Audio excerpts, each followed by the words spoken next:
Assalamualaikum warahmatullahi wabarakatuh.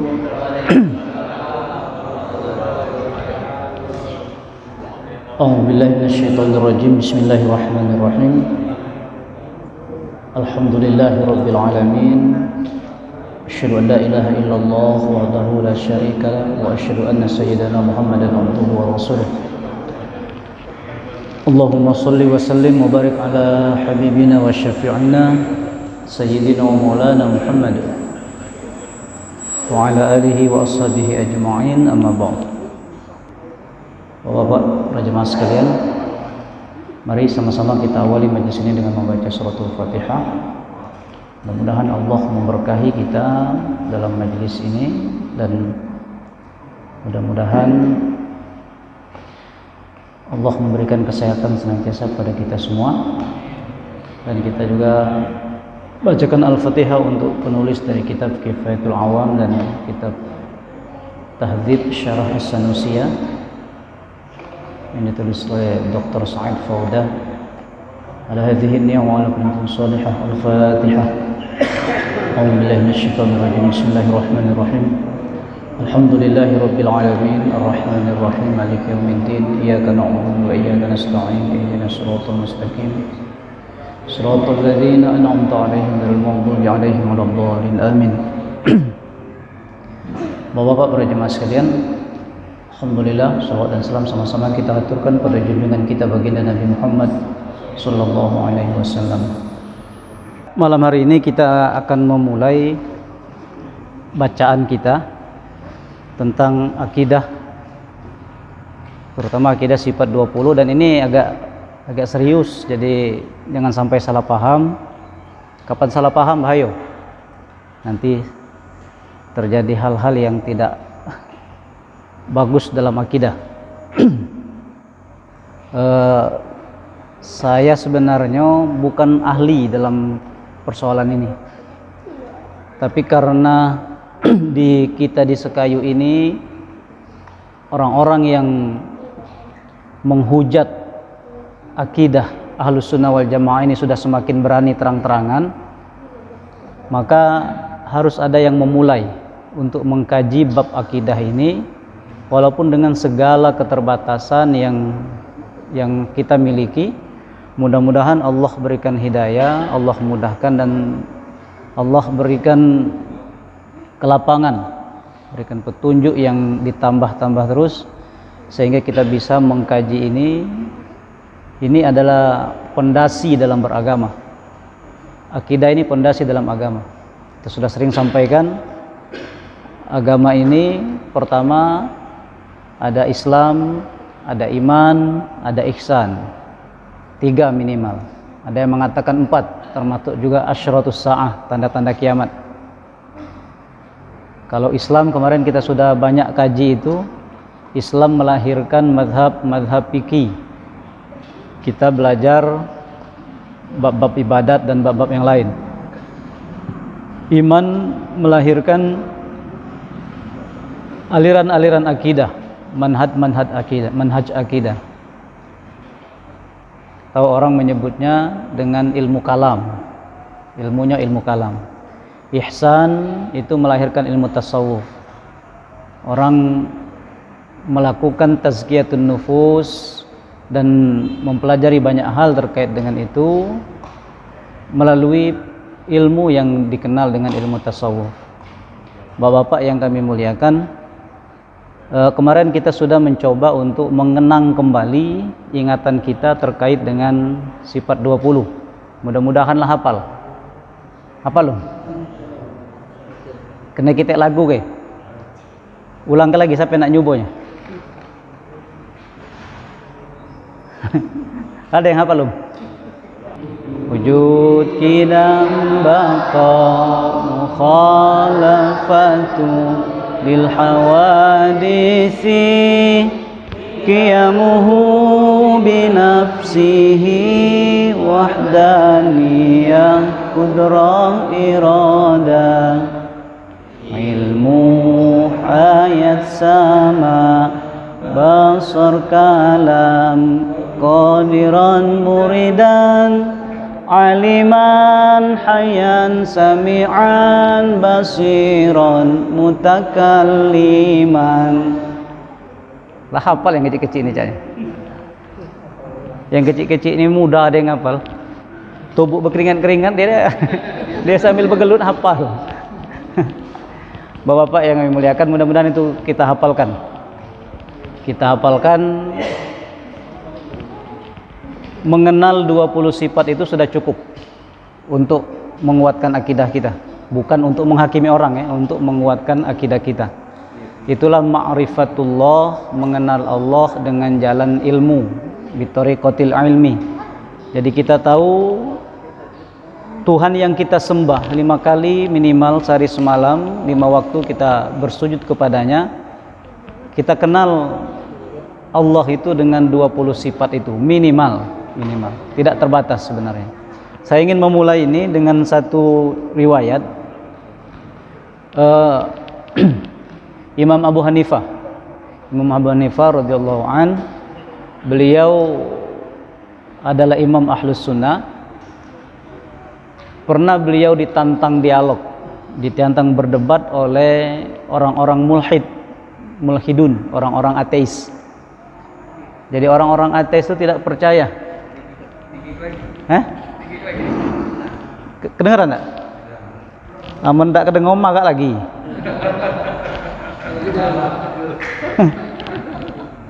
Cuma jangan pakai IG berkerumun kamu. Nah, sampai mana lagi itu? Berdebat dengan orang-orang ateis. Orang ateis kan tidak percaya dengan Tuhan. Jadi pada perdebatan itu mereka mengancam kalau misalnya Imam Abu Hanifah ini tidak bisa menjelaskan secara logik tentang adanya Tuhan, maka nak diselesaikan, nak dibunuh Imam Abu Hanifah ini. Jadi jangan heran kalau ulama-ulama itu ya memang dari dulu memang terancam. Dan orang yang mengikrarkan dirinya sebagai orang yang berkhidmah untuk agama, maka sebenarnya kalau betul-betul memang khidmah untuk itu, sudah tak ada lagi rasa takutnya terkait dengan memperjuangkan nilai-nilai keagamaan itu. Nah, dalam perdebatan itu mereka minta bukti. Apa dia bukti kalau Tuhan itu ada? Kata orang-orang ateis itu. Orang ateis ini tidak percaya dengan Tuhan, maka tidak mungkin diberikan dengan dalil Quran, tidak mungkin juga dihadirkan dalil hadis. Mereka tidak percaya Tuhan, beda tidak percaya, apalagi dengan kalamnya, pasti tidak akan dia bisa menerima itu. Maka Imam Abu Hanifah ini orang yang sangat cerdas, jenius, orangnya alim, menguasai multidisiplin ilmu. Jadi beliau berikan sebuah perumpamaan kepada mereka. Kalau ada sebuah kapal, kata Imam Abu Hanifah, sedang berlayar di lautan, lalu kemudian ketika di laut itu terjadi gelombang besar, angin yang kencang, gelombang yang besar, yang mengombang-ambingkan kapal itu di lautan lepas itu. Kata Imam Abu Hanifah, mungkinkah kapal itu bisa selamat dari goncangan gelombang badai itu kalau tidak ada nakhodanya? Kira-kira jawaban kita apa? Mungkin tidak? Ada kapal di tengah laut terkena badai, terkena tsunami, tapi bisa selamat dari terjangan gelombang itu walaupun tidak ada nakhodanya. Kira-kira mungkin tidak? Jangankah kapal di tengah laut berkereta bae, amun disopir oleh wong ndak pacak nyupir kereta, karena ndak nyongkung dalam lubang natane. Sopir mobil juga seperti itu. Maka kata orang-orang mulhid tadi, tidak mungkin ya Syekh, kalau tidak ada nakhoda pasti kapal itu akan tenggelam di lautan itu. Maka kata Imam Abu Hanifah, bagaimana mungkin kalian mengatakan bahwa alam ini tidak ada Tuhan yang menciptakannya, sementara kompleksitas alam ini jauh lebih kompleks dari sekedar menyelamatkan sebuah kapal di tengah gelombang. Tidak mungkin alam yang kompleks ini bisa teratur perjalanannya kalau tidak ada zat zat yang mengatur semua itu. Dan itulah yang kita sebut dengan Tuhan, dengan Allah Subhanahu wa ta'ala. Kita tidak usah besok-besok, tidak usah jauh-jauh. Kita ambil contoh pada diri kita sendiri. Betapa kompleks dan teraturnya Allah menciptakan apa yang ada pada kita ini. Saya sudah pernah sampaikan, hormon-hormon di tubuh kita inilah diatur galau oleh Allah. Pertumbuhannya. Ada yang ngatur pertumbuhan rambut, ada yang ngatur pertumbuhan gigi. Tidak pernah salah itu. Rambut habis dipotong paling sebulan lah panjang. Gigi tidak pernah manjang. Tidak pernah tertukar kan? Rambut kita setiap dipotong seminggu, sebulan paling kemudian manjang. Harus kita potong lagi itu. Gigi kita diatur oleh Allah, tidak pernah manjang. Sempat dia manjang, repot gitu. Tiap bulan nak ke dokter gigi, netak gigi. Diatur oleh Allah semua itu. Dan itu tidak mungkin terjadi kalau tidak ada campur tangan dari zat yang memang menguasai semua itu. Itulah yang kita sebut dengan Tuhan, Allah Subhanahu wa ta'ala. Nah, kita perlu mengenal itu karena kita diperintahkan untuk beribadah. Beribadah, kata Allah, tidak diciptakan jin dan manusia kecuali untuk menyembah, untuk beribadah kepadaku. Tidak akan bermakna ibadah kalau kita tidak kenal dengan yang kita sembah.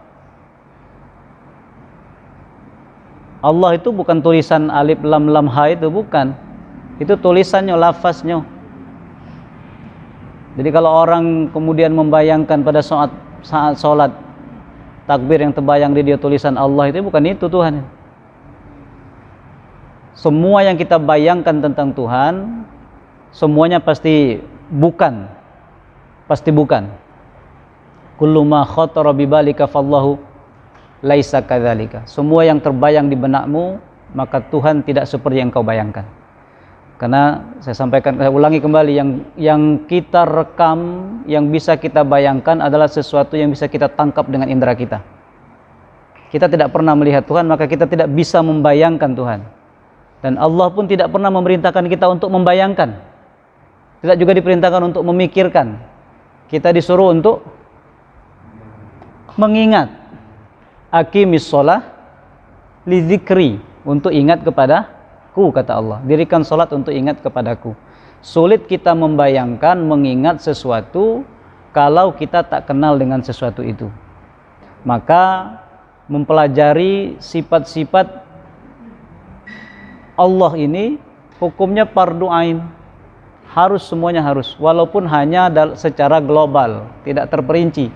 Paling tidak kita pernah tahu bahwa Allah itu punya sifat ini. Nah, jadilah. Nah, secara global tadi kita mudah-mudahan dari majelis ini kita bisa hafal. Minimal kita hafal yang 20 tadi itu, jadilah. 20 itu kita hafal, itu cukup. Nah, malam hari ini saya ingin menjelaskan dari 20 sifat itu, tidak usah banyak-banyak. Dari 20 sifat itu dibagi menjadi 4 bagian. Jadi 4 bagian. Cacak kuliah pula kita, tidak apa-apa lah. 20 itu dibagi 4. Jadi ada namanya sifat nafsiyah. Satu sifat namanya sifat nafsiyah. Sifat nafsiyah itu adalah sifat wujud. Itu namanya nafsiyah. Terkait, berhubungan dengan zatnya Allah. Wujud. Kemudian yang kedua, itu namanya sifat salbiyah. Sifat salbiyah itu adalah sifat yang tidak mungkin tidak ada pada Tuhan itu. Apa sifat itu?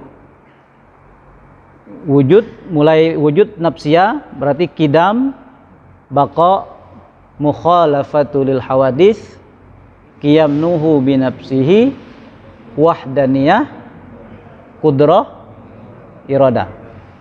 Ada berapa tuh? Ada 7 sifat. Ada 7 sifat. Kemudian ada lagi namanya sifat ma'ani. Sifat ma'ani itu sifat yang abstrak, yang ada pada Allah. Tadi sampai apa tuh? Qidam, baqa, mukhalafatul hadis, qiyamuhu binafsi, wahdaniyah. 5, bukan 7, 5. Kemudian yang mulai dari qudra, iroda, ilmu, hayat, sama, basar, kalam. Itu namanya sifat ma'ani. Jadi yang ketiga sifat ma'ani, ada 7 sifat. Qudra, iroda, ilmu, hayat, sama, basar, kalam. 7. Jadi tadi 1 nafsiyah, 5 salbiyah, 7 ma'ani. Berapa itu sudah? 1, 5, 6. 6 ditambah 7? 13. 7 lagi namanya sifat ma'nawiyah. Sifat ma'nawiyah itu kelaziman dari sifat ma'ani tadi. Sifat ma'ani tadi apa, Bay? Qudrah, iroda, ilmu, hayat, sama, basar, kalam. Nah, kelazimannya itu kalau dia punya sifat qudrah berarti dia adalah qadir.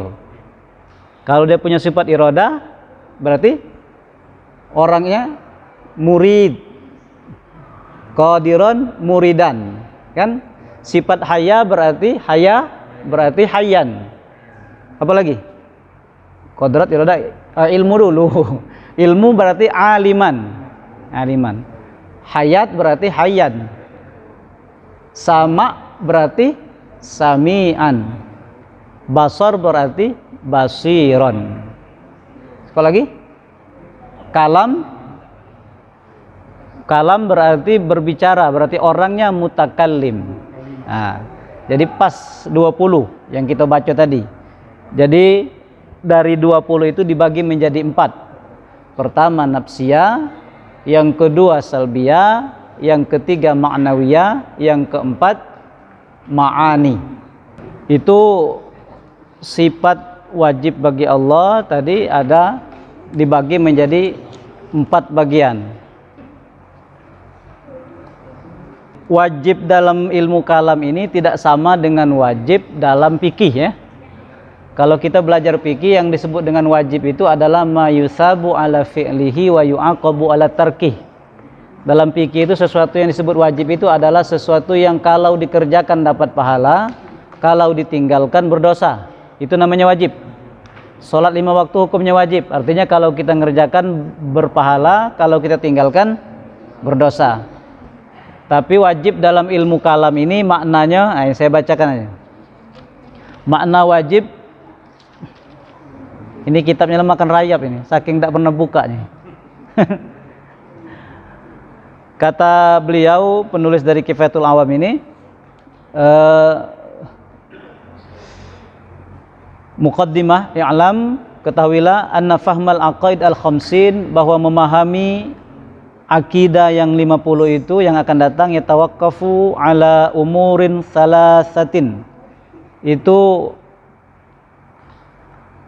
ada pada 3 hal, 3 perkara. Yang pertama al-wajib wal mustahil wal jaiz. Wajib, mustahil, jaiz. Kemarin sudah saya jelaskan. Jadi sifat wajibnya 20, mustahilnya juga 20. Jadi 40 ditambah 1 sifat jaiz jadi 41. 4 sifat wajib bagi Rasul, 4 sifat mustahil bagi Rasul, jadi 49 ditambah 1 sifat jaiz bagi Rasul, 50. Maka disebutlah dengan akidah 50, aqaidil khamsin.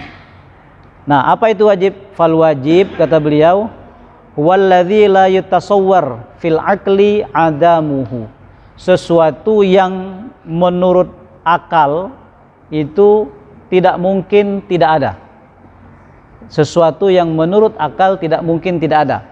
Ini cara memahaminya dengan akal, bukan dengan nakal. Jadi ada dalil itu ada 2. Ada namanya dalil akli, ada dalil nakli. Dalil nakli ini dalil yang bersumber dari sumber-sumber hukum Islam, terutama Al-Quran dan Sunnah atau hadis. Dalil akli ini dalil yang menggunakan logika. Maka ilmu kalam ini dulu agak kacau, karena di kalangan Mu'tazilah ilmu kalam ini dipakai untuk melakukan hal-hal yang tidak sesuai dengan apa yang menurut ulama-ulama salaf, para sahabat dan tabi'in. Maka Kalau kita baca yang dulu-dulunya, sebagian ulama mengatakan belajar ilmu kalam itu tidak boleh. Ngapa? Karena ilmu kalam itu dipakai oleh Mu'tazilah untuk menegaskan pemahaman-pemahaman yang tidak sesuai dengan Al-Quran dan Sunnah. Tapi dalam perkembangannya di tangan Imam Abul Hasan Al-Asy'ari, ada di situ nama beliau itu, Imam Abu Hasan Al-Asy'ari, ilmu kalam ini kemudian dibersihkan, disterilkan dari unsur-unsur bid'ah. Nah, ini keluar bid'ah kan? Tapi bid'ah kalau kita dengar dari ulama-ulama dulu tidak sama dengan bid'ah yang disebut orang sekarang. Orang sekarang kalau yasinan, tahlilan bid'ah katanya. Salaman habis sholat bid'ah itu, doa sama-sama bid'ah. Bukan itu. Kalau kita belajar akidah yang disebut dengan bid'ah dalam akidah itu biasanya itu merujuk kepada kelompok-kelompok di luar Ahlus Sunnah wal Jamaah. Jadi kalau disebut bid'ah itu biasanya yang dituju itu kelompok Qadariyah, Jabariyah, Mu'tazilah. Kelompok-kelompok yang memang akidahnya melenceng. Tetapi patut diingat, Ahlus Sunnah wal Jamaah tidak sembarangan mengkafirkan orang. Jadi saya baca di bukunya Imam Abu Hasan Al-Asy'ari itu, pada saat beliau akan wafat, beliau akan meninggal itu, beliau memanggil muridnya dan beliau mengatakan, saksikan oleh kalian, anni lam ukaffir ahadan min ahlil qiblah. Saya tidak pernah mengkafirkan seorang pun dari ahli kiblah. Jadi perbedaan-perbedaan pendapat dalam persoalan-persoalan yang sifatnya yang masuk dalam bab akidah pun beliau tidak mengatakan bahwa orang itu kafir. Paling banter disebut dengan orang fasik. Nah, kita heran memang kenapa orang sekarang begitu gampangnya mengkafirkan saudaranya sama muslim. Sama-sama muslim, mudah betul. Hanya karena berbeda pendapat dalam persoalan-persoalan furu' fikih. Furu' fikih juga. Sudah persoalan cabang dalam persoalan fikih. Bukan persoalan usul. Hanya karena kunut kemudian dikatakan dia keluar dari Islam. Bid'ah itu dolalah itu neraka. Sama itu dengan mengeluarkan orang dari Islam itu. Sama baik. Ulama-ulama dulu sekaliber Imam Abul Hasan Al-Asy'ari, beliau di akhir hayatnya minta disaksikan oleh murid-muridnya. Saksikan oleh kalian, anni lam ukaffir ahadan min ahlil qiblah. Asal orang itu sholatnya menghadap ke kiblat, orangnya itu muslim, bersyahadah la ilaha illallah Muhammadur Rasulullah, maka lam ukaffir ahadan. Saya tidak mengkafirkan satu pun dari mereka. Asal dia sudah bersyahadat, bersaksi bahwa tidak ada Tuhan selain Allah yang disembah dan Muhammad adalah Rasulullah. Sampai di sini bisa dipahami, Pak? Insyaallah. Mudah-mudahan, insyaallah. Mudah-mudahan bisa dipahami. Sekarang kita masuk ke sifat pertama. Sifat pertama itu adalah wujud. Wujud. Apa makna wujud? Makna wujud itu artinya ada. Ade bahasa kita. Wujud Allah itu adalah wujud yang hakiki atau kita sebut dengan wajibul wujud. Allah itu adalah wajibul wujud. Huwal awwalu wal akhir. Dialah yang menciptakan segala sesuatu ini. Dialah yang awal, dialah yang akhir. Enggak dipakai doa oleh udah itu. Ya awwalal awwalin wa ya akhirul akhirin. Itu doa wong ahli akidah itu. Ahli akidah itu. Wujud Allah itu beda dengan wujud kita. Kalau wujud kita diawali dengan ketiadaan, wujud Allah itu tidak diawali dengan ketiadaan. Kita dulu dak katik, sekarang ada. Dak lama lagi mungkin dak katik lagi di dunia ini. Insya Allah. Apalagi zaman corona nih kan, pagi ngobrol sore berangkat sudah. Siapa yang tahu? Siapa yang duluan? Tak kata yang tahu. Maka dulu kita tak ada, sekarang ada, dan nanti akan menjadi tiada. Artinya kalau terjadi proses perubahan-perubahan seperti itu, maka pastilah ada sesuatu yang menjadikan. Alam juga seperti itu. Dalam konteks kosmos yang lebih besar, alam juga seperti itu. Terjadi proses-proses perubahan. Itu menunjukkan bahwa di balik semua perubahan itu ada zat yang mengaturnya. Maka kita sebut zat yang mengatur segala sesuatu dengan Rabbul Alamin. Rabbul Alamin artinya yang mengatur sekalian alam. Allah ada tanpa diawali dengan ketiadaan. Bisa kita membayangkannya? Bisa kita membayangkannya, Pak? Tidak bisa. Tidak sampai otak gitu. Tidak sampai otak gitu. Ketika kita mulai membayangkan kalau begitu, yang menciptakan Tuhan itu siapa? Pernah tidak berpikir seperti itu? Ketika kita mulai berpikir tentang akidah, Allah itu ada. Kita ada karena Allah ada. Lalu Allah itu siapa yang menciptakan? Pernah tidak terpikir seperti itu? Kalau kita memikirkan persoalan akidah, pasti pernah kita mikirkan itu. Lalu apa yang kita lakukan? Kata Nabi, kalau terpikir hal yang seperti itu, maka segeralah ta'awudz. Ta'awudz, istighfar dan baca ta'awudz. A'udzubillahi minasyaitonirrajim. Astaghfirullahalazim. Istighfar. Kenapa? Karena kata Rasulullah, tafakkaru fi khalqillah wa la tafakkaru fi dzatillah. Pikirkan ciptaannya Allah, jangan pikirkan zatnya Allah. Tak nyampai otak kita, tak sanggup kita. Paksakanlah seperti itu, insya Allah gila itu. Gila, insya Allah gila itu. Paksakanlah begitu, insya Allah gila. Maka ilmu akidah itu memberikan kita batasan-batasan di mana kita menempatkan akal kita untuk berpikir, di mana kita berserah kepada apa yang kita dapatkan dari Al-Quran dan Sunnah. Jadi ilmu akidah ini sekali lagi dia lebih banyak pada penjelasan awalnya itu menggunakan akal. Tapi dalilnya ada, bukan tidak dalil. Sekarang kan ada di di YouTube ustadz-ustadz yang anti sifat 20 itu ngomongkan bahwa sifat 20 itu tidak ketik dalil. Ada galau dalilnya. Cuman karena yang dihadapi oleh Imam Abu Hasan dan ulama-ulama setelah beliau itu adalah orang-orang yang tidak percaya dengan Quran dan Sunnah, orang-orang yang mengandalkan akalnya, maka logikanya pun dibangun di atas logika akliyah, rasionalitas. Karena orang-orang rasional itu kalau diajak berdalil tidak terima dia dalil, karena dia tidak percaya dengan dalil itu. Nah, bagi kita secara akli, wujudnya alam ini adalah bukti bahwa Allah itu wujud. Kita jingok yang sederhana baik, kalau ada kursi, kira-kira ada tidak memuatnya? Ada kan? Tidak mungkin kursi itu tahu-tahu ada. Tulisan baik, kalau tidak kata yang nulisnya, tidak mungkin juga ujung gitu kan?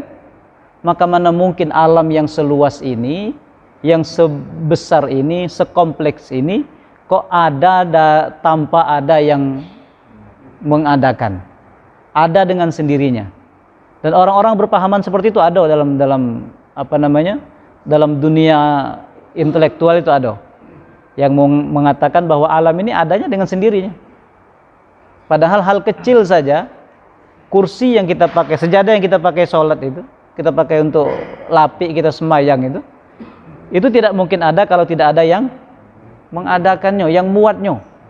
Masa iyo alam sebesar ini kok tidak katik yang buatnya ada kedewek dia. Itu kalaulah mereka mau berpikir sedikit menggunakan akalnya, pasti tidak mungkin dia menjadi orang ateis itu. Kita dulu mikirnya orang ateis itu orang cerdas, orang pintar. Tapi kalau dipikir lagi, orang buyan itu. Tidak mikir dia.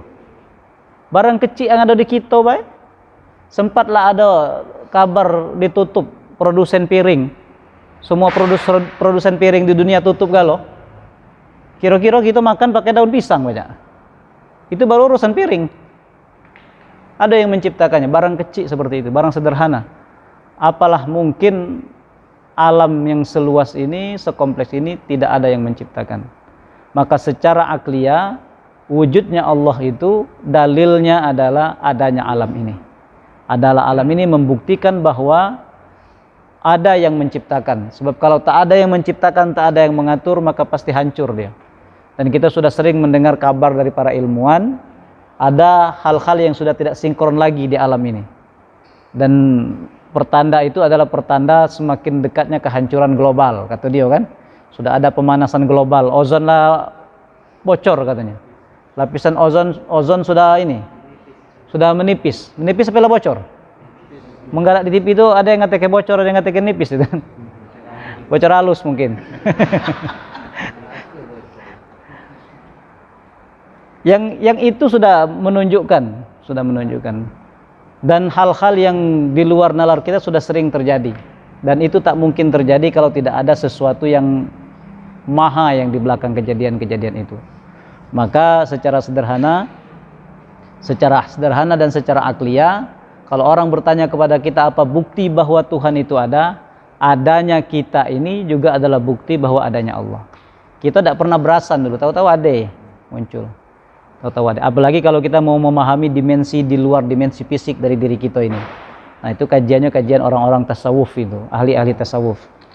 Itu bagus nanti. Mudah-mudahan nanti kita ada kesempatan kita cari guru untuk belajar ilmu zikir supaya kita bisa tenang dalam hidup ini. Jadi wong besen tenang, jadi wong buntu juga tenang. Jadi wong ada jabatan tenang, katik jabatan tenang. Kita ini kan kadang ketenangan itu kita ukur dari hal-hal seperti itu. Padahal tidak semua orang punya uang itu tenang hidupnya. Tidak semua orang miskin hidupnya gelisah. Aduh, tampak kadang-kadang santai lah wong buntu daripada wong besen. Iya kan? Apalagi musim kemarau, uang yang banyak kebun para biasanya lebih gelisah daripada uang yang dekat kebun.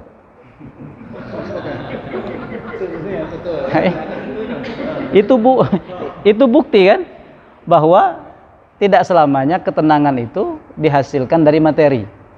Uang yang banyak kebun sawit, banyak kebun para ketika kemarau susah hati dia. Tidak malam. Nunggu kebun tu kaget terbakar.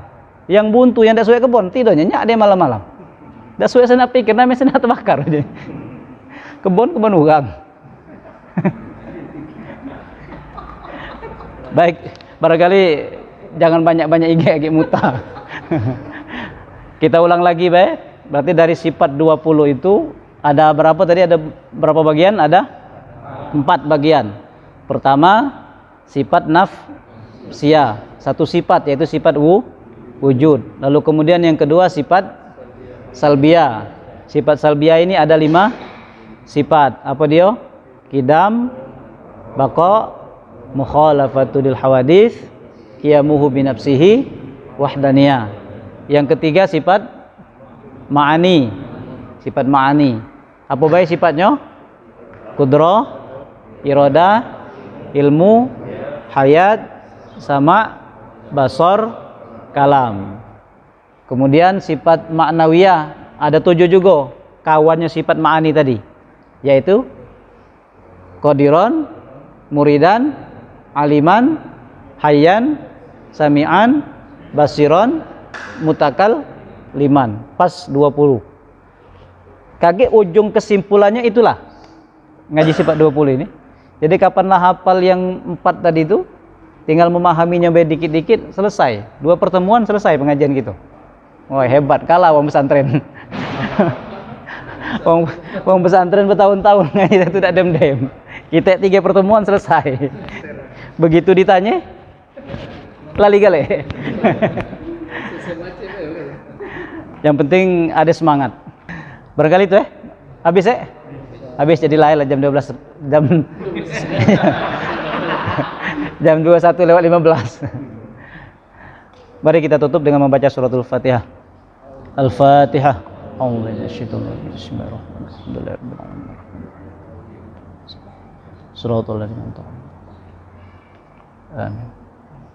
Terima kasih, mohon maaf kalau ada salah-salah kata. Pada Allah mohon ampun. Mari kita tutup dengan baca tasbih. Subhanakallahumma bihamdika asyhadu an la ilaha illa anta astaghfiruka wa atubu ilaik. Billahi taufiq wal hidayah. Wassalamualaikum warahmatullahi wabarakatuh.